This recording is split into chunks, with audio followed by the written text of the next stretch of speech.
What is a slap-in-the-face job offer? I'd been busting my ass on the warehouse floor for 3 years when I finally caught the break that almost destroyed me. Working graveyard shifts, loading trucks, managing a crew of 8 guys who actually respected me because I wasn't some college kid pretending to understand the job. Then came the night that changed everything. I was doing my usual walkthrough when I noticed something weird about a shipment going to our biggest client. The invoice said 300 units. But I counted the boxes twice and kept getting 400.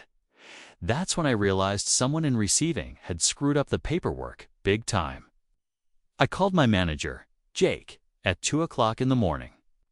Dude was pissed about being woken up until I explained we were about to ship $60,000 worth of extra merchandise for free. He went silent for like 10 seconds, then started thanking me like I'd saved his firstborn child. The next week, Jake pulled me aside during my break. He was grinning like he'd won the lottery. "Corporate noticed what you did," he said, patting my shoulder. "They want to promote you to logistics coordinator. Office job, salary, benefits, normal human hours. You're on the short list." I literally couldn't sleep for days. I started imagining telling my girlfriend we could finally afford that apartment we'd been looking at. No more coming home at 7 o'clock in the morning smelling like cardboard and forklift exhaust. No more energy drinks for breakfast. 2 weeks of waiting felt like 2 years. Finally, HR called me in. I put on my one good shirt and walked into that sterile conference room, feeling like I was about to win the lottery. The HR lady, Janet, smiled at me and said, "Congratulations, you're our new logistics coordinator." I wanted to jump up and high-five the ceiling fan. Then she kept talking. "Now, the position doesn't come with a salary increase initially. We need to see how you handle the additional responsibilities first, and you'll still need to cover your current warehouse duties until we find your replacement, which could take a few months."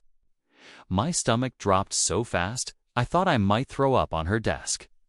Wait, so I'm doing 2 jobs for the same hourly wage? "Think of it as a leadership test," she said, still smiling like she was doing me a favor. "We need to make sure you're committed to growth." I sat there staring at her for a solid 30 seconds. So I save the company 60 grand and get rewarded with more work for the same pay. Her smile finally cracked. "Well, if you're not interested in career advancement, I'm sure we can find someone more grateful for the opportunity." That night, I went home and couldn't even look my girlfriend in the eye. I'd been bragging to everyone about this promotion for 2 weeks. Now I had to explain that my reward for excellence was basically getting punished with extra responsibility. But then I got curious, real curious. I started digging around the company website and found the original job posting for logistics coordinator. The salary range was clearly listed $45,000 to $55,000 a year. They had budgeted for it, just didn't want to give it to me. The next morning, I printed out that job posting along with my resume. During my lunch break, I walked across the street to our biggest competitor and asked to speak with their warehouse manager. "I hear you guys treat people right over here," I told him, sliding the papers across his desk. "My current company seems confused about what the word promotion means." 3 days later, I had an interview. A week after that, I had an offer for $52,000 a year, full benefits, and day shift hours. No test period, no dual responsibilities, just respect for someone who knew how to do the job. When I gave my 2 weeks' notice, Jake looked like I'd slapped his mother. "You're making a huge mistake," he said. "Corporate was really excited about your potential." "Yeah," I laughed. "Tell corporate their potential can kiss me for 3 years." I'd been grinding on the warehouse floor, working graveyard shifts, loading trucks, and managing a crew of 8 guys who actually respected me, not some college kid pretending to know the job. I knew the work inside out. The smell of cardboard, the hum of forklifts, the cold floors at 3 a.m., this was my world. Then, one night changed everything. It was during my usual walkthrough when something caught my eye.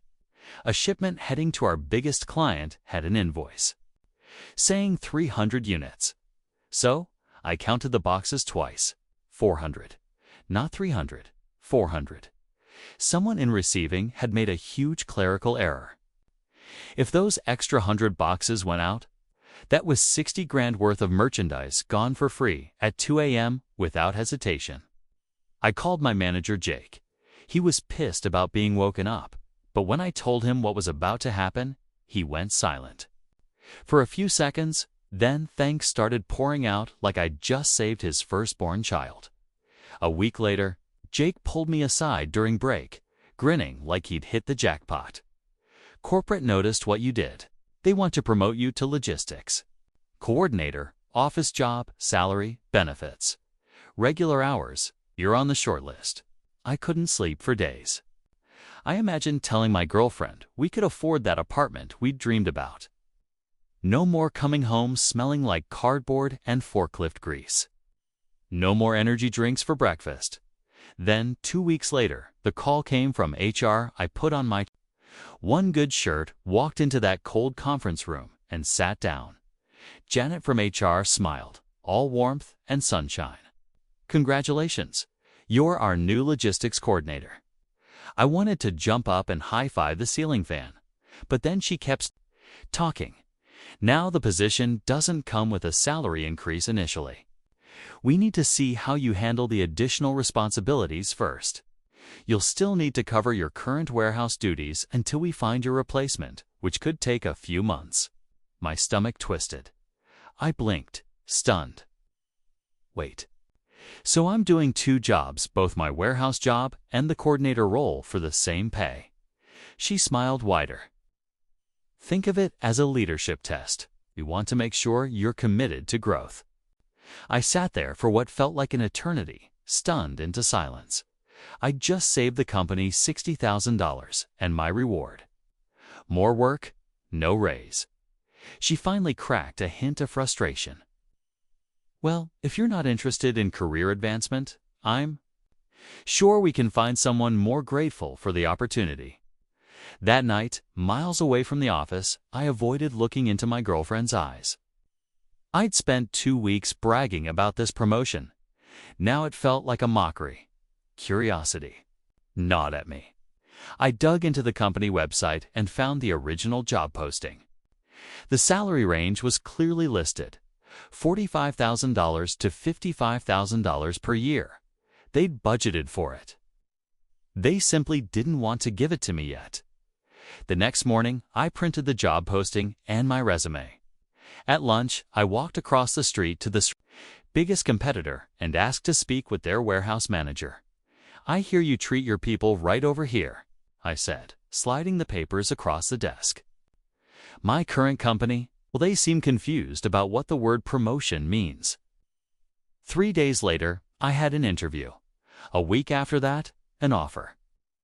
$52,000 a year, full benefits, daytime hours, no test period, no doubling up on jobs. Just respect for someone who knew their work. When I handed in my 2 weeks' notice, Jake looked like I'd slapped his mother. You're making a huge mistake, he growled. Corporate was really excited about your potential. I smiled, calm and cold. Yeah.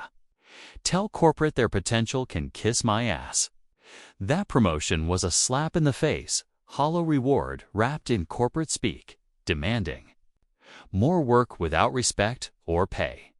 You saved the company tens of thousands, yet they wanted you to prove you were worth what they already advertised. Walking away wasn't just an act of quitting. It was reclaiming my worth. Sometimes, the best answer to disrespect is to know your value and refuse to settle. Story 2. Sorry, we could not make it. Things came up, my mom said, after missing my son's birthday.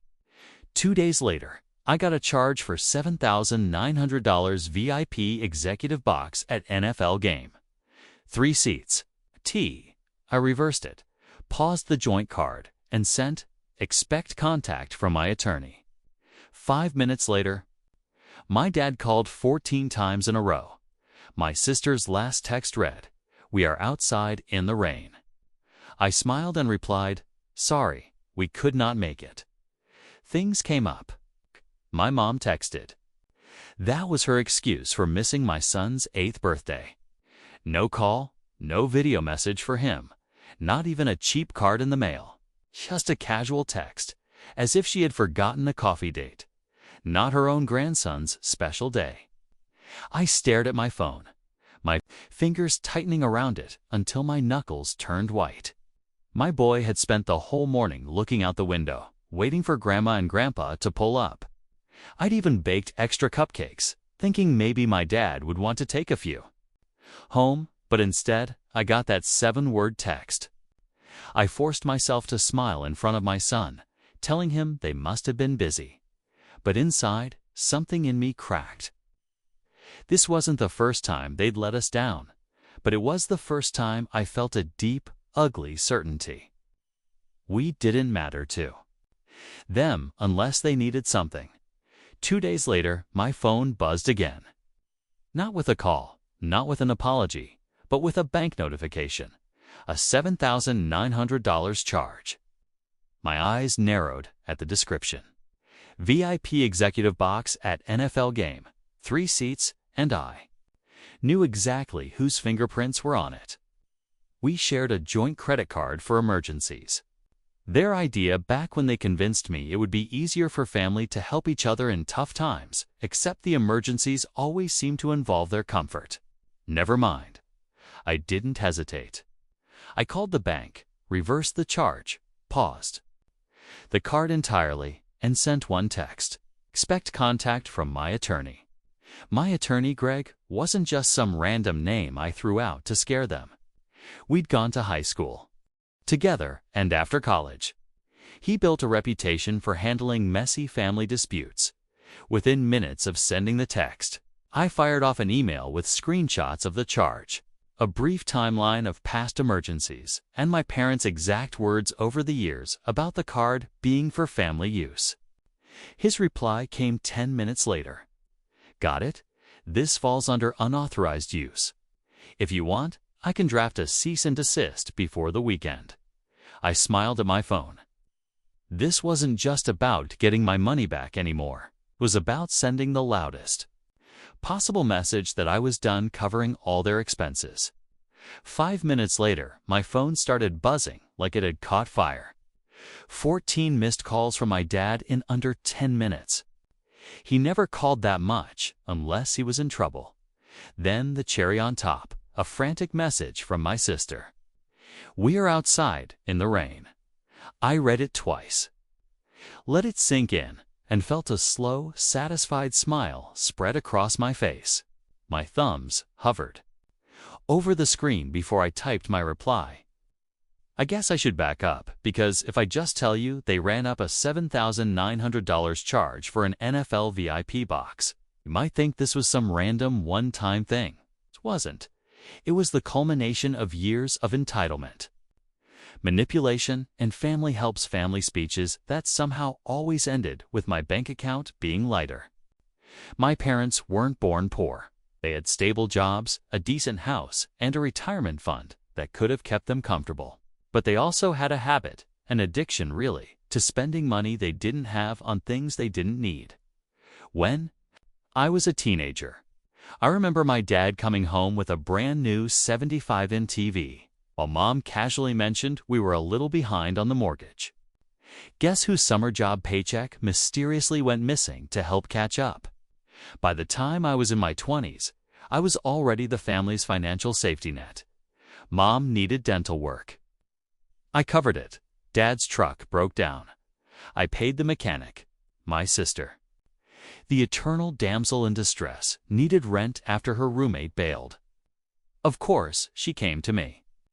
And because I didn't want to see them struggle, because I was raised to believe good kids take care of their parents, I never said no. And every single time, they acted like it was temporary, like they'd pay me back as soon as things stabilize. Spoiler, they never did. The joint credit card came about 3 years ago. Mom pitched it as just 4 emergencies, a way for me to help them instantly if something came up. I agreed, thinking maybe it would save us from the endless awkward calls. What it actually did was give them a direct pipeline to my money. It started small. $180 here for groceries, $250 there for medications. Then it escalated.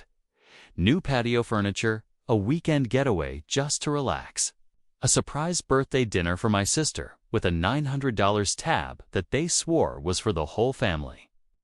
Even though I wasn't invited, I told myself I'd address it, but every time I tried, Dad would get defensive. Mom would get teary-eyed, and my sister would jump in with her favorite line. We're family. Money comes and goes, but family is forever. Yeah, easy to say when it's not your money going. Then came my son's birthday. I kept my expectations low. Maybe they'd bring a small gift. Maybe they'd just show up and have some cake. But not even showing up. Not even calling him. That stung. He asked me 3 times if they were still coming, and I had to keep lying to his face. 2 days later, that NFL charge popped up. $7,900 free seats. I knew my parents weren't football fans, but my sister's boyfriend was obsessed. The picture formed in my head instantly. Dad, Mom, and my sisters. Boyfriend in some luxury box, eating shrimp cocktails and sipping overpriced drinks while my kid was still asking why Grandma didn't come to his party. I froze the card and sent the attorney text, and that's when the chaos started. Dad's calls blew up my phone. 14 times in a row, I didn't answer. Then came the text from my sister. First angry. You can't just cancel the card. We needed that. Then desperate. We're outside. It's pouring. Let us sit in. That last one made me laugh out loud. Let them in after they took money without asking again and skipped my kid's birthday. No, not this time. But here's the thing. I knew this was going to be bigger than just a card cancellation. I'd been swallowing my frustration for years, letting them take and take, telling myself, next time I'll say something. Well, next time had arrived, and I wasn't just going to say something. I was going to set a line in concrete so deep they'd break their hands trying to cross it. And judging by the messages blowing up my phone, they were about to realize for the first time in their lives that I wasn't bluffing. It didn't take long before the pounding on my front door started. Not polite knocks. I'm talking fist slamming, hard enough to rattle the hinges. Open the door, Alex. My dad's voice boomed through the wood. We need to talk. I stood in my kitchen, coffee in hand, watching the rain streak down the window. My phone was still lighting up every few seconds. Calls, voicemails, texts. The most recent one from my sister read, "We're freezing. We have an O-ride and Dad's jacket is soaked. You're being cruel." Cruel. That word almost made me laugh. The same people who skipped my son's birthday and helped themselves to nearly $8,000 from my card now wanted to play the victims. Another round of pounding shook the door. I took my time walking over, deliberately letting them stew in the rain. When I finally opened it, Dad was standing there dripping, his face twisted in that mix of anger and desperation I knew so well. Mom was behind him, clutching her purse like she was about to faint. My sister was shivering in her trendy little jacket that was clearly not meant for bad weather, mascara streaking down her cheeks like a bad soap opera scene. "What is wrong with you?" Dad barked the second he saw me. "You canceled the card without even warning us." Without warning you, I stepped back just enough so they could see the warmth of my house. The dry couch, the lamp glow, the smell of coffee while they stood soaked in the doorway. "You mean the card you just used to blow $7,900 at an NFL game?" "That card." Mom jumped in, voice high and trembling. "It was for an important client meeting." "You don't understand how business works." "Business," I cut her off. Neither of you has set foot in an office in 10 years. And last I checked, my sister's unemployed boyfriend isn't a client. Megan's head snapped up, eyes flashing. You're unbelievable. We needed that experience. Experience? I laughed in her face. You needed it so much, you couldn't even pick up the phone to wish your nephew happy birthday. You had no problem finding time for shrimp cocktails in a luxury box, though. Dad stepped forward, his wet shoes leaving muddy prints on my doormat. That card was for family emergencies. My attorney disagrees, I said flatly. And if you think I won't go through with it, go ahead, test me. He's already reviewing the charge. The card history and every single emergency you've had in the last 3 years. Spoiler, NFL tickets don't qualify. Dad's eyes narrowed, an attorney against your own parents. Against anyone who misused our joint account, I said. Being family doesn't make taking money without permission, okay? And last I checked, I interrupted. Skipping your grandson's birthday to go play corporate big shot isn't an emergency. Theft. You don't talk to me like that in my presence. Dad growled, his voice dropping low like he was trying to reassert the old control. I just stared at him.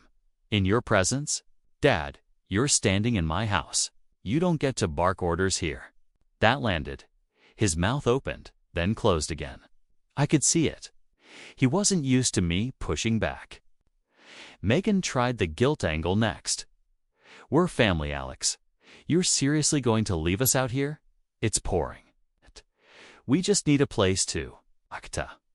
I stepped back into the doorway, leaning against the frame.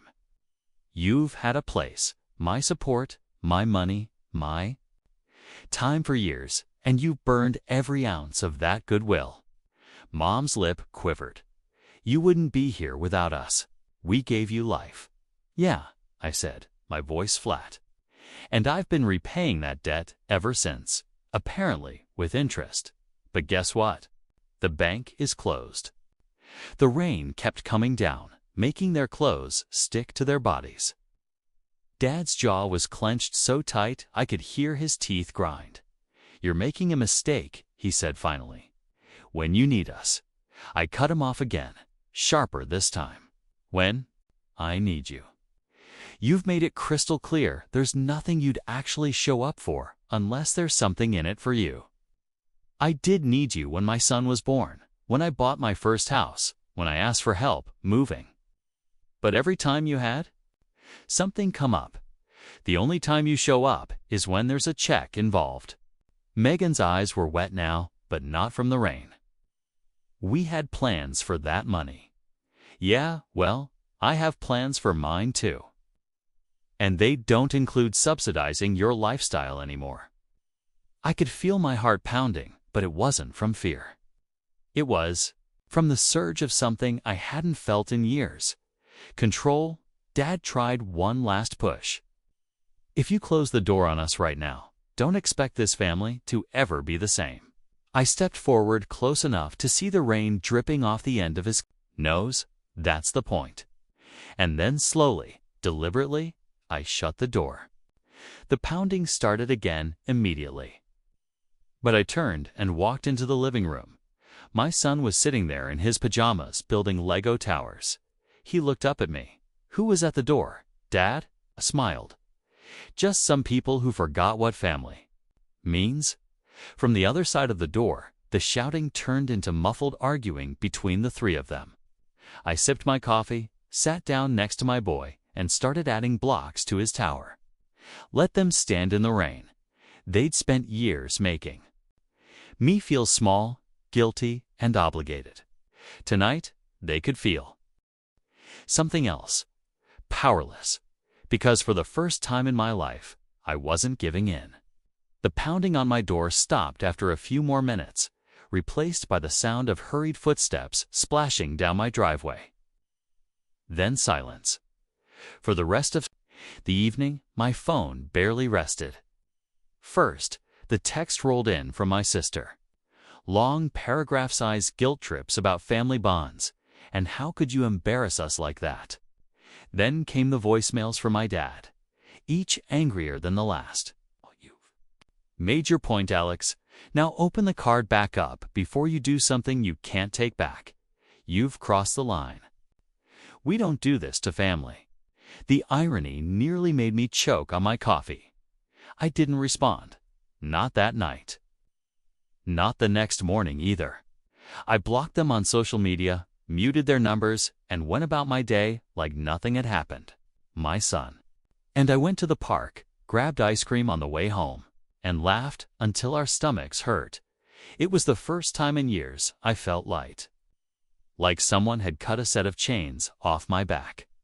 It didn't take long for the wider family to get involved. 3 days later, my cousin Jenna called me out of the blue. "Hey, so your mom's been telling everyone you kicked them out in the pouring rain." I snorted. "She'll leave out the part where they stole $8,000 from me first." Jenna laughed. "Oh, she definitely left that part out. According to her, it was just a misunderstanding." A misunderstanding, right? Because everyone accidentally buys a VIP box at an NFL game. The story spread fast. Half my relatives were blowing up my phone with messages ranging from, "We need to talk," to "Don't let pride ruin family ties." The other half, the ones who'd had their own run-ins with my parents' entitled behavior, sent quiet, supportive texts. Things like, "Good for you. Should have done it years ago." Finally, someone told them no. And then, out of nowhere, I got a message from my dad's younger brother, Uncle Mark. He'd cut ties with my parents a decade ago after a fight over money. I hadn't heard from him in years. "Kid, I heard what happened. If they try anything legal, call me first. I've been where you are." That message stuck with me. It wasn't just validation. It was confirmation. This wasn't me overreacting. This was a pattern. Meanwhile, my parents doubled down. About a week later, I got a letter in the mail, an actual printed letter. Because apparently passive-aggressive guilt lands better on stationery. It was 3 pages long, filled with all the classics. "We've always done our best for you. You wouldn't be where you are without our sacrifices. We never thought you'd turn your back on your own blood." They ended it with a gem. "Return the card privileges immediately, and we can put this behind us." I read it twice, folded it neatly, and dropped it straight into the shredder. Greg called me the same day the letter arrived. "They've got no legal ground," he said matter-of-factly. "If they push, we'll counter with a claim for damages. And yes, emotional. Distress counts." I hadn't even considered that last part. Damages. For years of financial exploitation, for the countless times I'd bitten my tongue instead of calling them out. The idea that there could be an actual legal price tag on their behavior was strangely satisfying. The fallout wasn't just with them. My sister, who'd always been the golden child, apparently started facing some awkward questions from her friends once word got out about the NFL box seats. She sent me a single venom-filled text. "You've ruined my reputation. I hope you're happy." I didn't bother replying. The truth ruined her reputation. That was her problem. Here's the funny part, though. Once the noise died down, once I stopped being the family punching bag and the one always covering their bills, my life changed in ways I didn't expect. The first month after cutting them off, I had money left over at the end of the month. Actual savings. I paid off a chunk of my credit card debt, started putting more into my son's college fund, and even booked us a weekend trip to the coast. Something I'd been too broke to do for years because apparently I'd been funding everyone else's vacations instead. But it wasn't just the money, it was the peace. My phone didn't light up with constant demands. I didn't have to brace myself for guilt-tripping calls. I started sleeping better. My mornings felt calmer. Even my son noticed. One night at dinner, he said, "You're smiling more, Dad." And that hit me harder than anything. Of course, they didn't stay quiet forever. 2 months after the NFL incident, I ran into my parents at the grocery store. I'd half expected some kind of dramatic confrontation. But instead, they froze like deer in headlights. Mom gave me this tiny, brittle smile and said, "Alex," Dad muttered something under his breath and turned away. I walked right past them. No shouting, no scene, just silence. Because the truth is, I didn't need to explain myself anymore. I'd already said everything that needed to be said when I shut that door in their faces. And as I loaded my groceries into the car, I realized something. They'd expected me to cave. They'd expected me to eventually make peace on their terms like I always had. But this time, there was no going back. I wasn't just done lending them money. I was done letting them rent space in my head. The day I cut them off, I thought I was starting a war. Turns out, I was ending one. It's been 6 months since that night in the rain. 6 months since I shut the door on my parents and sister, hand in. Doing so, shut the door on years of guilt, obligation, and quiet resentment. I used to think family was a debt I could never finish paying off. That no matter how old I got or how much I did, I owed them more. I'd tell myself, it's just money. I'll make more, or it's just time. I can spare it. But here's the thing. When you give people unlimited access to your time, money, and mental energy, they'll take every last drop and still come back thirsty. And for years, I let them. When my son was born, I swore I'd break the cycle. I wanted him to grow up feeling loved and supported without strings attached, not treated like a walking credit card or a disappointment in human form. But I didn't realize until this year that the only way to break that cycle was to cut off the people who created it in the first place. The silence after cutting them off felt strange at first. No constant buzzing phone. No emergency requests thinly disguised as favors. No subtle digs about how I should be more like your sister or remember who helped you get started. Just quiet. And in that quiet, I started noticing things I'd ignored. For years, the way my coffee actually stayed hot in the mornings because I wasn't answering some drama-filled call. The way my weekends felt longer without the shadow of family obligations looming over them. Even the way my house felt different, lighter, calmer, like the air itself wasn't weighed down by tension. I started building things, not just savings, but a life that felt like mine. We went on that weekend trip to the coast. Then another 2. The mountains. I replaced my decade-old couch without wondering if it would be selfish to spend on myself. My son and I signed up for a weekend cooking class.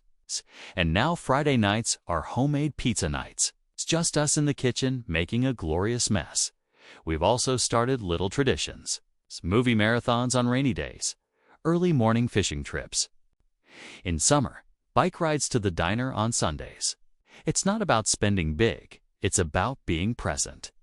And every time I watch my son's eyes light up during those moments, I know I've finally started giving him the version of family I never had.